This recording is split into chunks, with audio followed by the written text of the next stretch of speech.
আপু second panel বেরোবে কিনা। তো এত দূর এসে কয়েক পয়েন্টের জন্য চাকরি না পাওয়া যে কতটা কষ্টকর আমি জানি, সেটা বুঝি। আসসালামু আলাইকুম বন্ধুরা, অনেক অনেক কংগ্রাচুলেশন ডাব্লিউপির নতুন প্রার্থী যারা, নতুন আমার কালিগ যারা, তাদের জন্য অনেক অনেক অনেক শুভেচ্ছা। তাদের সত্যি অনেক অনেক শুভেচ্ছা, কারণ এই সময় এই যে সিচুয়েশন চলছে সেই সময় তোমরা দাঁড়িয়ে একটা চাকরি পেয়েছো, এটার থেকে ভালো আর কিছু হতেই পারে না। কারণ কম্পিটিশনের যুগ বাড়ছে, আর চাকরির বিষয় তো তোমরা জানোই আমাদের চাকরির হাল কতটা খারাপ। বাট আমি খুব খুশি তোমাদের জন্য, তোমরা একটা ভালো জায়গায় দাঁড়াও, তোমরা ভালো থাকো এটাই চাই। বাট এই ডিপার্টমেন্টে তোমাদের সবাইকে সুস্বাগতম।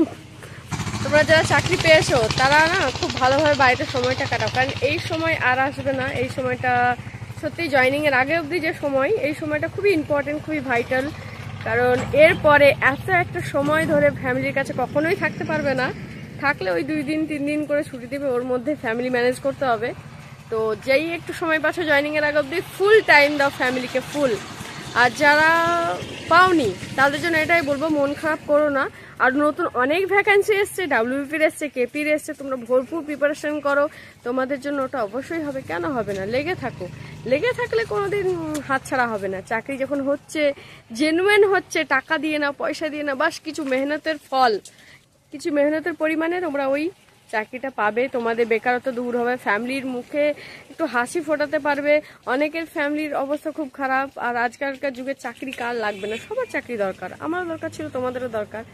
অনেকেই বলছে, মানে অনেকেই আমাকে কমেন্ট করছে যে আপু সেকেন্ড প্যানেল বেরোবে কিনা।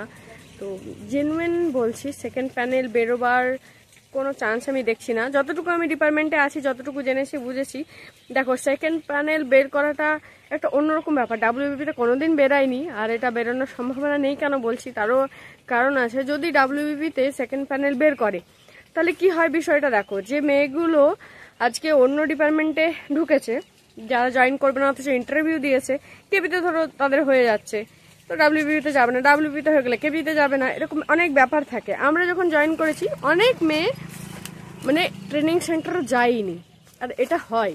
আর ওইখান থেকে যে ভ্যাকান্সিগুলো বেঁচে থাকে, সেই ভ্যাকান্সি আর আবার কিছু নতুন ভ্যাকান্সি নিয়ে আবার নতুনভাবে আবার একটা রিক্রুটমেন্ট বেরোয়। তো এটা হবেই, ঠিক আছে। এই যে তোমরা ভাবছো যে এতগুলো তো জয়েন করবেই না, তো সেকেন্ড প্যানেল বেরোনো উচিত, কি করে বার করবে? ওখান থেকে যেগুলো বেঁচে থাকে না, সেগুলো আবার নতুন রিক্রুটমেন্টে ওগুলো যোগ করে আবার নতুন একটা বেরোয়, আর এটা প্রত্যেকবারই হয়। তো এটার জন্য মন খারাপ করো না, পজিটিভ থাকো। আমি বাস্তব কথা বলছি, যদি সেকেন্ড প্যানেল বেরোয় তো অবশ্যই আমি খুশি হব, অবশ্যই আমি চাই তোমরা চাকরি পাওয়া। এত দূর এসে কয়েক পয়েন্টের জন্য চাকরি না পাওয়া যে কতটা কষ্টকর আমি জানি, সেটা বুঝি। কারণ কম্পিটিশনের যুগে সত্যি একটুর জন্য মানে সরে যাওয়া খুব খারাপ। আর সত্যি বলছি, এখন তো অনেক তাড়াতাড়ি রিক্রুটমেন্ট হলো, আমাদের তো 3 বছর লাগিয়ে দিয়েছিল, এটা তো খুব তাড়াতাড়ি রিক্রুটমেন্ট হলো। তো খুব আশাবাদী আমরা যে তাড়াতাড়ি আবার রিক্রুটমেন্ট হবে। তোমরা হতাশা হবে না, ভালোভাবে পড়াশোনা চালাও। আর চলো আজকের এই পজিটিভনেস দিয়ে ভিডিওটা এখানেই শেষ করি। আর আমি এসছি লাভপুর ডিউটিতে, তোমরা যদি আশেপাশে কেউ থাকো অবশ্যই আমার সাথে মিট করতে পারো, দেখা করতে পারো। তাছাড়া আমার শিউরি পুলিশ লাইনে আমার পোস্টিং আছে, আমি ওখানেই আছি, কিছুদিনের জন্য লাভপুর এসছি। তো ছোট ছোট ভিডিও দিয়ে তোমাদের পজিটিভনেস আমি বজায় রাখবো, যাতে তোমরা ডিপার্টমেন্টে আসার জন্য পজিটিভনেস বজায় থাকে। আর আমার ভিডিওকে তোমাদের অনেক অনেক ভালোবাসা দিবে, কারণ আমি সত্যিই তোমাদের ভালোবাসা চাই। তাড়াতাড়ি কমেন্ট করো, যারা যারা চাকরি পেয়েছো এখনই কমেন্ট করো। তো চলো আজকের জন্য জাস্ট এটুকুই, আবার দেখা হবে নতুন ভিডিওতে, ততক্ষণের জন্য টাটা।